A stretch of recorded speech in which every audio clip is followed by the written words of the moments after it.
Hello and welcome, listeners. This is Michael Beach, and you are dialed into the What Are You Doing podcast. This is the show for thought leaders who are investing in the next generation of leadership for their organization. This is also the show for you if you are an emerging leader who wants to become a great leader. Our mission is to spread the message far and wide that the world needs leadership today more than ever before. Let's work together to make it happen. We are excited to be able to bring you another What Are You Doing podcast episode.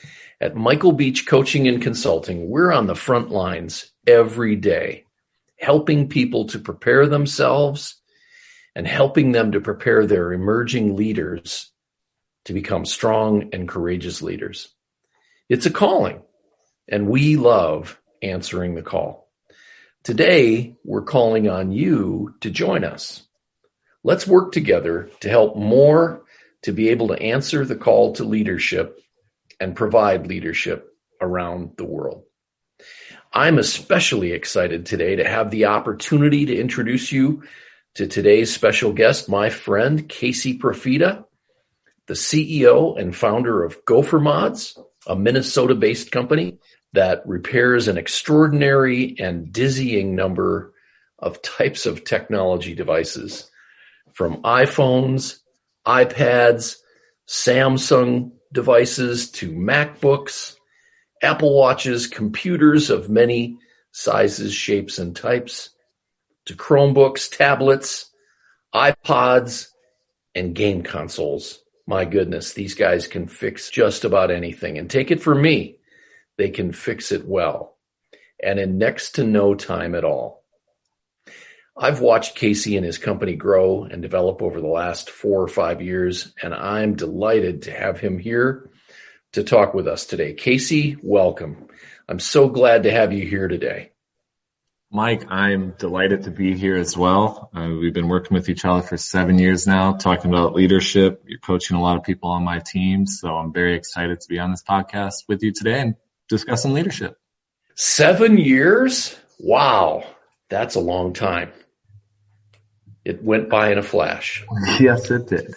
Well, I know you're going to share some of your experiences with our tribe today, Casey. Shall we proceed and have a good talk about business and leadership?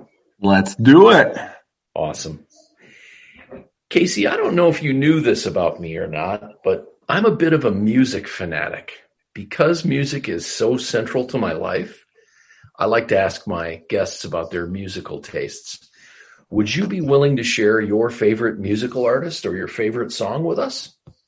I don't think I have a favorite artist. I'm a hey Google type of person, and good thing I turned off all our Googles around here, otherwise they probably would have all fired up. But if I karaoke, I'm a I Will Survive by Gloria Gaynor. If I'm going into an important meeting, I will usually put that on. It gets me in the mood, gets me excited, feels like I can run through a wall, and it's an oldie but a goodie. And I don't think I've karaoke'd it in a while.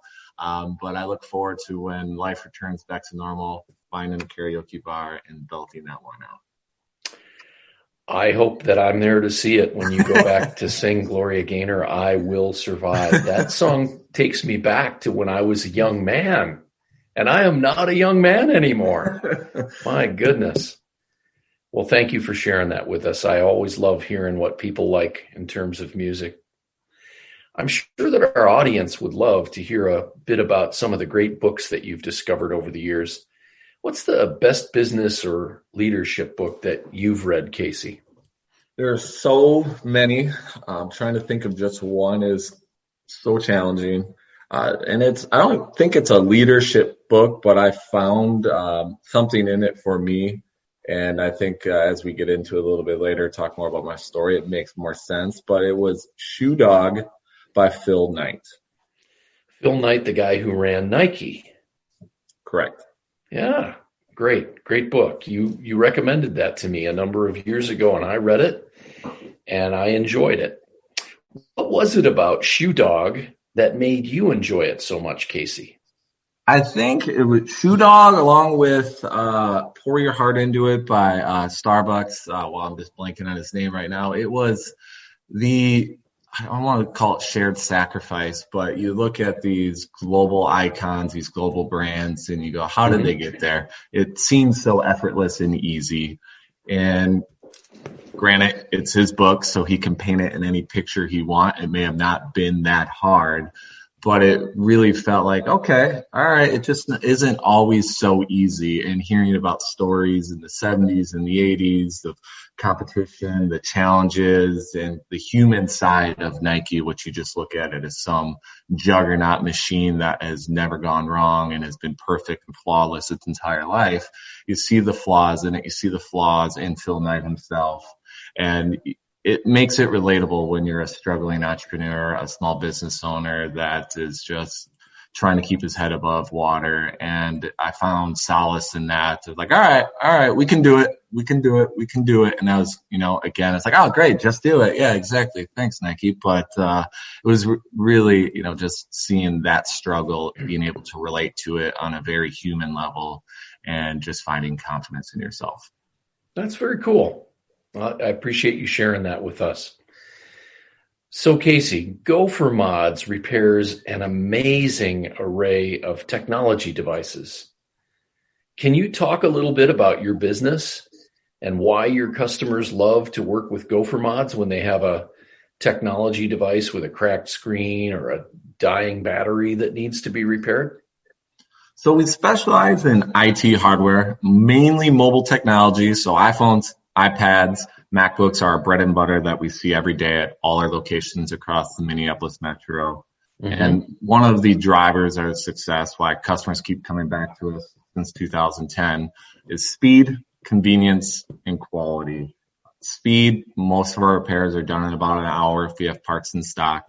Convenience, as you alluded to, we offer a wide range of services. Many of those services aren't available at the big box retailers or the original manufacturers.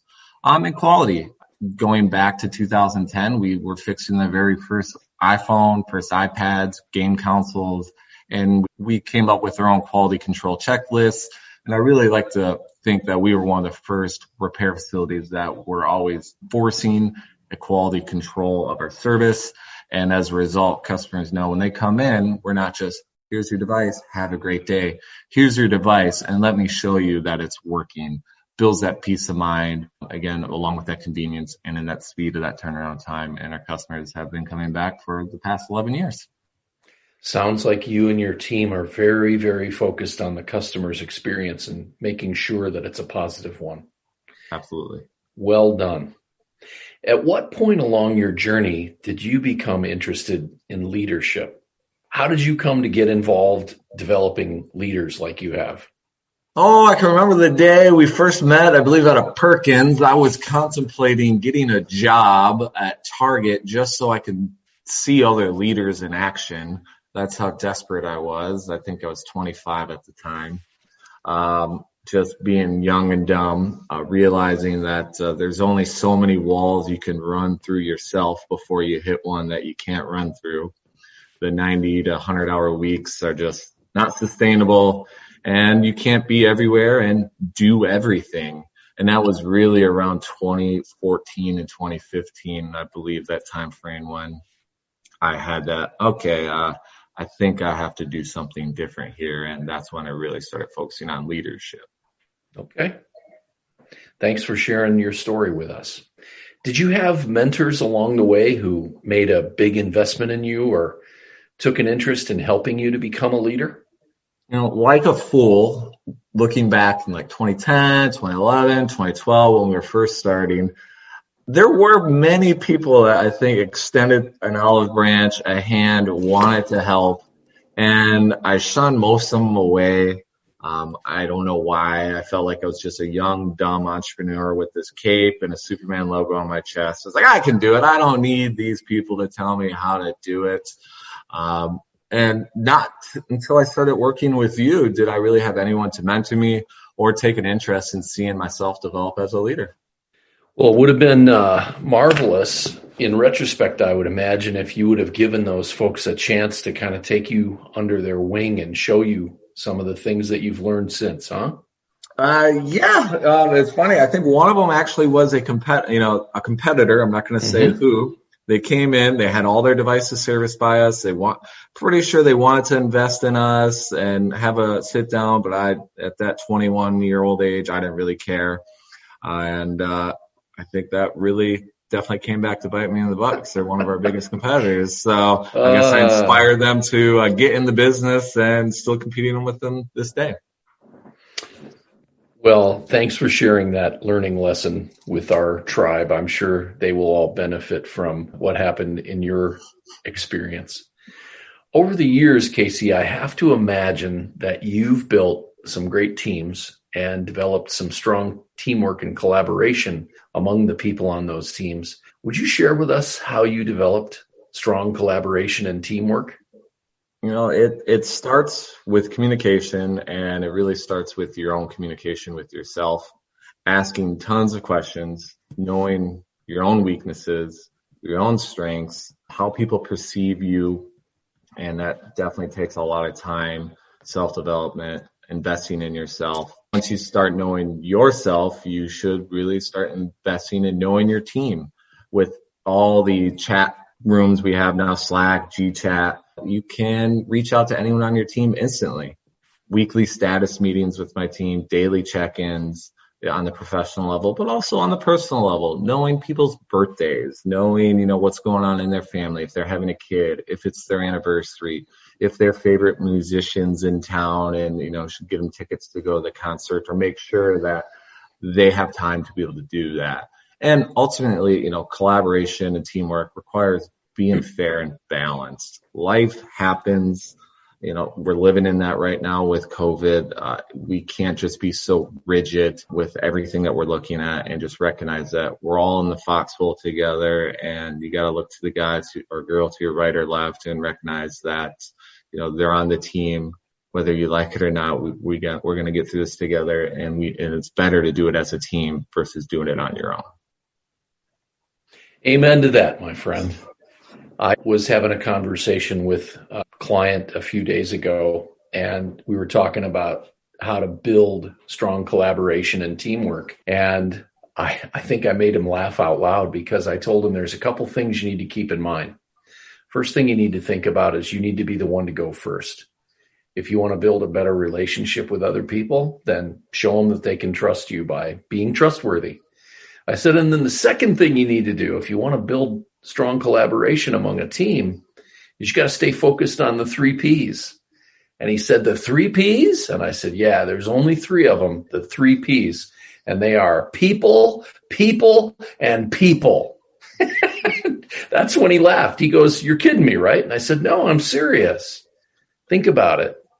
There's people inside of your organization. You got to have a great relationship with them. You got to learn how to communicate with them at a high level. And then there's people that you work with outside of your organization that are helping you to serve your customers. You likewise have to have a fantastic relationship with them and communicate and collaborate very effectively with them. And then let's not forget about those customers, because we got to have a fantastic trust-based relationship with them. So that's where I come up with the 3 Ps. If you want to have great teamwork and collaboration, everybody involved has to be communicating with one another and going first and giving other people reasons to trust them. And they need to stay focused on the 3 Ps. Casey, can you tell our audience about what you are doing right now to raise the level of your game these days? Sticking to the routine. And a lot of that lately has been trying to eat healthier and reading more. I set a goal to read 24 books this year, and also amongst those 24 books, explore outside my normal box. I find myself drawn around myself, and I need to play outside that box, make sure it's not always business. Nice. If I don't read, if I'm not journaling, I feel like I got a brain fog where I'm not expanding myself or growing myself. So part of that, sticking to the routine, waking up, having a coffee, drinking some water, opening up a book, reading for an hour. then doing some journaling, then go work out, cook a nice healthy breakfast with my wife, and then get started with the day. Okay. Tell me a little bit about journaling. Walk us through what that looks like. How long do you put your thoughts down? When and how do you do it? For the longest time, I was one of those like, journaling, that's a joke. That's what you see in the movies, or you hear about people did in the 1800s, and when they dig them up and find their journal, and you learn all about them. I would not say my journaling is that sophisticated. It's simply a tool for me to be able to stay focused on the day. I will write, great conversations I had. Hey, this went really well when I said it this way. Lots of self-reflection, writing down my annual goals, my daily goals for the day. And if I don't do that, I feel a little disconnected, like I'm walking around naked. Like, what did I forget? I feel awkward if I don't write in there. And it's such a great way to flip back and be like, okay, we were crushing it this October. What was I writing about? What was I doing? It's very easy to go back, reflect, learn from your mistakes, see what you did well, not so well. And prior to journaling, it was just like, I can remember that. I don't need to write it down. I'm young and remember everything. And then you quickly realize there's so much going on in your life, professional life, other people's lives, the people that you got to start writing it down and reflecting it if you really want to change and grow. That's marvelous. Thank you for throwing that idea out on the table. Listeners, if you've never tried journaling, I can tell you that I recommend it to a lot of my clients, and I do it personally, and it is very, very helpful. As Casey mentioned, it really helps you to get focused, and it gives you an ability to kind of monitor your progress and monitor what you've been thinking about at different times along your journey. Something that you might want to consider. What would you say is the accomplishment in your life or in your career, Casey, that makes you most proud? I was thinking about this, and I'm very, I guess you can't call yourself humble because that defeats the whole purpose of it, but I'm very negative about myself. We always look at as I can do better, and I guess trying to put it on a positive. Gophermods and our team have been through the ringer for pretty much this entire past decade. So really it's been overcoming adversity, sued by business partners / former best friends, one of our employees, significant embezzlement, having to lay off friends, industry crackdowns, closing stores, increased competition. Oh, and by the way, your number one competitor is the largest, most powerful, influential brand in the world, in Apple, that always wants to crush you. So I would definitely say it's not a single accomplishment. I'm able to always battle that adversity, wake up every day, and not let it beat you back down and keep you in bed every morning. Well, it sounds like you've certainly been confronted with a tremendous number of adversities over the last years, and I went through some of those with you, so I know a lot about how you stood tall and you stuck to your core values and conducted yourself with honor through lots and lots of adversity. The good news is the trends are all in the right direction, right? Your business has gotten much healthier over the years, and things look like they're headed in a really tremendous direction, so that maybe when the pandemic is over, we might actually get to the point where things start to get predictable and easy again. Absolutely. And mention the pandemic there, because I think we're so battle hardened, we didn't even look at it really as a challenge. We just said, okay, let's do it. Next person up. So that's changed our mindset as a leadership team, where I don't think we see problems anymore. We just see opportunities because we've been through the ringer, and I kind of relish. I'm like, there's a lot of my competition struggling. We all have to face some adversity. I think we really judge a business, a leader, a team as how they respond to it. One of my favorite sayings in my life has been this one: the things that don't kill you make you stronger. If that's the case, then Casey, you and I must be pretty strong. We're doing all right. We are doing all right. Okay, we're going to pause here for just a few seconds for a brief word from our sponsors, and then we'll be right back with Casey Profita. What are you doing to develop the next generation of leaders for your company? If I told you that in 12 to 24 months, we could prepare your next generation of leaders for greatness, would you be intrigued? A majority of today's businesses promote from within to develop new managers and leaders to fuel their future growth. Here at Michael Beach Coaching and Consulting, we've built our Emerging Leaders Development Program so that it guarantees your success. Our coaching philosophy is to outfit each emerging leader so that they can proactively and confidently solve business problems and anticipate the future on their own. Call us today at 520-732-2266 to arrange for a no-cost, no-obligation discovery conversation with one of our master coaches. We're back. We've been having a great conversation with Casey Profita, the founder and CEO of Gophermods, the Minneapolis-based company that helps people to find their technology device repair. It was fascinating listening to you talking about overcoming adversity, Casey. Do you feel like developing your own skills as a leader has helped you to overcome some of the adversity that's come your way? Absolutely, without a doubt. If this was 2014 Casey entering 2020, we probably would have got crushed. What are some of the things that have made a difference personally for you as you've been developing your own leadership skills? It's having the tools, having the confidence, having somebody to talk to about it, having a team to talk to about it. And I used to think, and I don't know if this is just growing up, watching movies, modern media, that there was a tool for everything. But in actuality, there isn't a million tools. There is no Batman belt where it's going to do one particular thing for this and that. There's just a couple oldies and goodies that, have a lot of utility. Reframing, refocus, redirecting, helping reshape problems as opportunities with a growth mindset has made the biggest difference professionally and personally for me. Well, that's great. Those are some really great things to have in your toolkit. Has anybody ever given you good business or leadership advice? What was maybe the greatest leadership advice anybody has ever given to you? I'm pretty sure you told me this in our very first time we sat down at Perkins.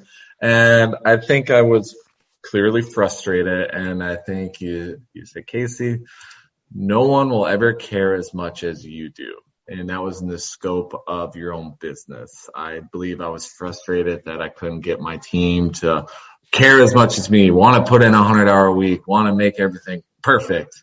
And I think you just kind of calm me down and say, hey, no one's going to ever care as much as you because this is your baby. This is your thing. And I was like, yeah, I always got to remember to tell that to myself if I'm working myself up over something, whether it's, again, personal, in the personal life, in the business, and no one will ever care as much as you. Well, I'm glad that I gave you that advice and that it was helpful for you. That's fantastic to hear about so many years later, that you'd like to recommend that emerging leaders invest in themselves. Do you have a 60-second leadership lesson that you'd like to share with our emerging leader or business owner listeners?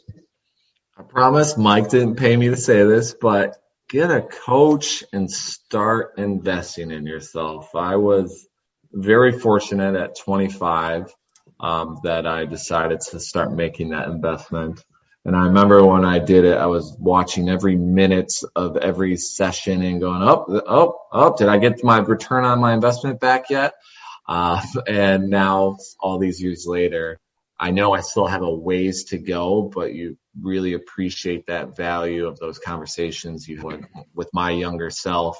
And I know I'm very thankful that I was able to start investing in myself in my 20s with a coach, working on my leadership skills. And as I'm continue to learn and grow and meet people in Minneapolis and throughout the country, that a lot of folks don't invest in themselves and they don't invest in their leadership skills. They see a price tag or they see a time commitment issue that stops them from doing it. They are stunting themselves, their business, their friends, their family, and their ability to really grow as a leader. So get a coach. It doesn't matter if you're 18, 25, 55, whatever. Just do it. It's worth it. Well, thanks for sharing your experience with our listeners. I will point out that, I have a coach, and as a matter of fact, I have multiple coaches that I work with. I have a marketing coach that I've worked with. I have a business coach that I work with. I've got an executive development coach that I've worked with in the past. I even had a public speaking coach for a while.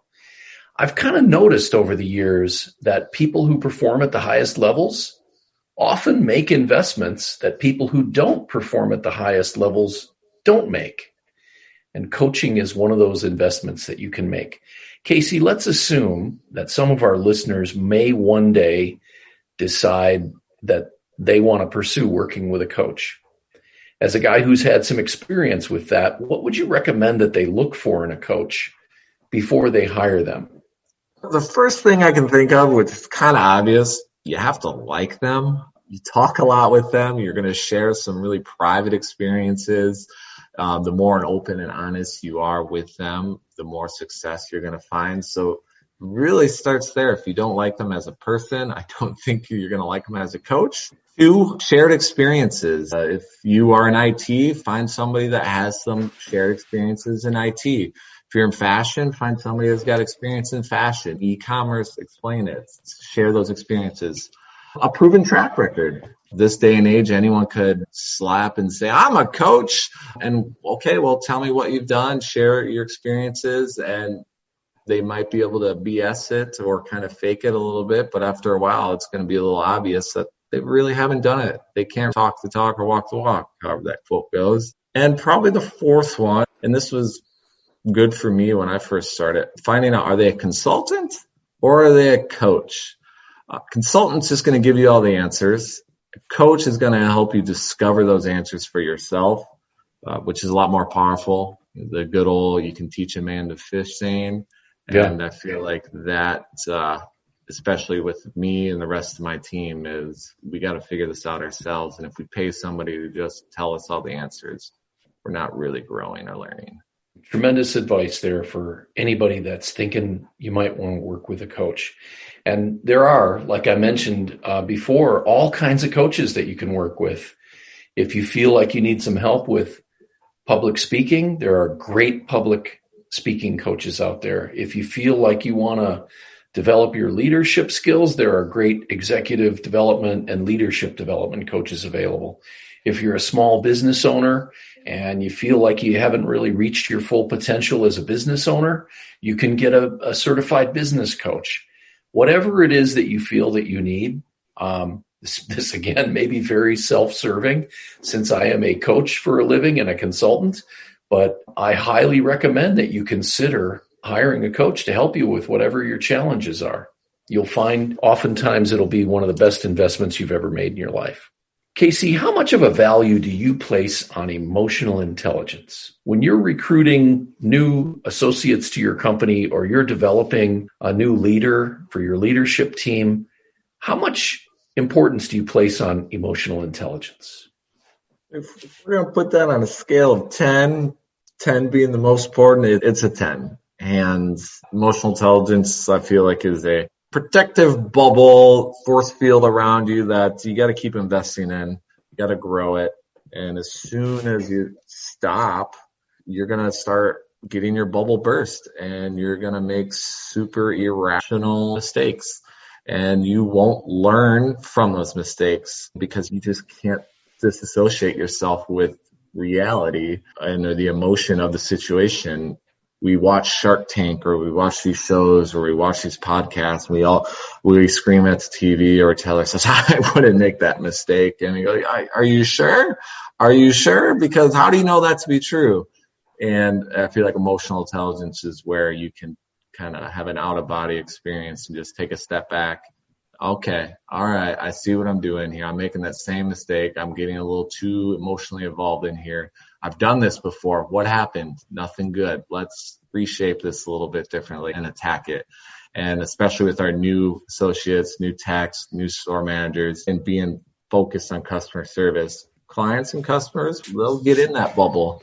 And we need to make sure that we are always doing the right thing and we stop ourselves from wanting to invade our values that we know that have made us successful before.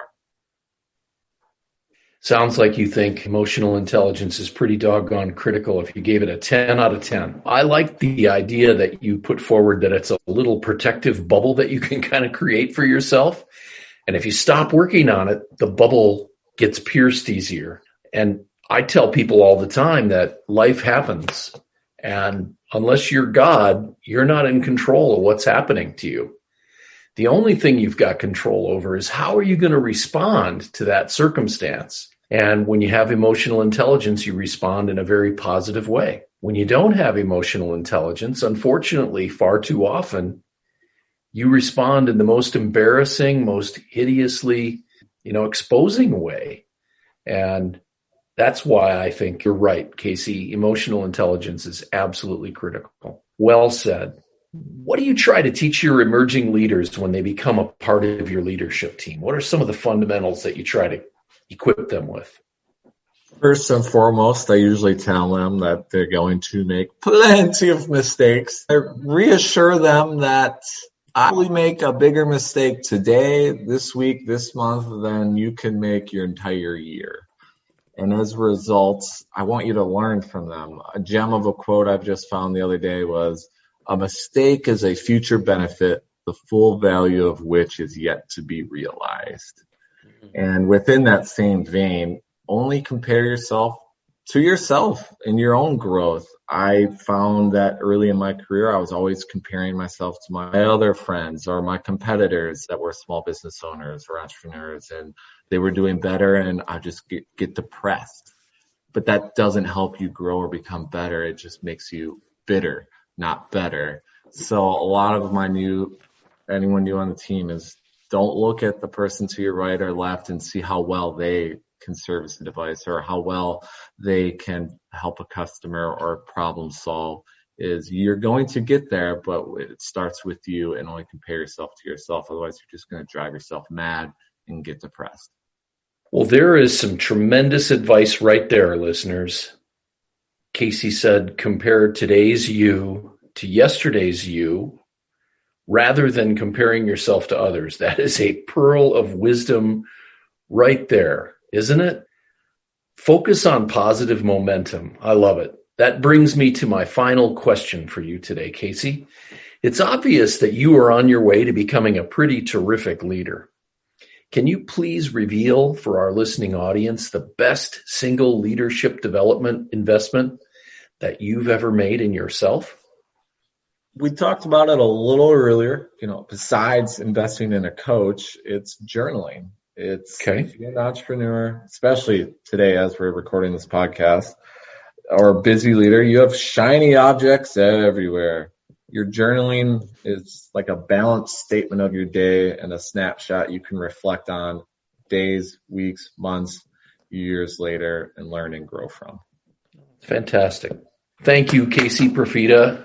Let me ask you, if one of our listeners wants to contact your company about your amazing array of repair services, what's the best way for them to reach you or your team? You can visit our website, gophermods.com. It's gopher, like the animal, and mods, mods.com. And you'll be able to see all our locations, our contact us page. And all the way at the bottom, there is an option for under reviews, share your experience, and all your experiences will go directly to me right there. Well, Casey, I can't thank you enough for being on our show today and for sharing your story with us. I really appreciate it. Thank you so much. Thank you for having me. Absolutely a pleasure. Well, that's our episode for today. What are you doing, listeners? We want to thank our special guest, Casey Profita from Gophermods, the Minneapolis company that can help you find your repair services for your technology devices. Our next episode will be released in about a week, and we are excited to announce that our next show will feature yet another amazing leader who will share their leadership best practices with you. Thank you, listeners, for joining us today, and please reach out to us at info@michaelbeachcoach.com to give us your feedback about today's episode with Casey Profita, or to share your suggestions with us for a future guest, or to help us to make our podcast even more valuable to you as you invest in leadership development. We'll look forward to spending our next episode together with you. Until then, remember, there's an awful lot of untapped potential in this world. Wouldn't it be a great thing if we all found a way to help 5 or 10 people around us to realize their untapped potential? That's a great thought to finish with today. We'll see you next time. Take care.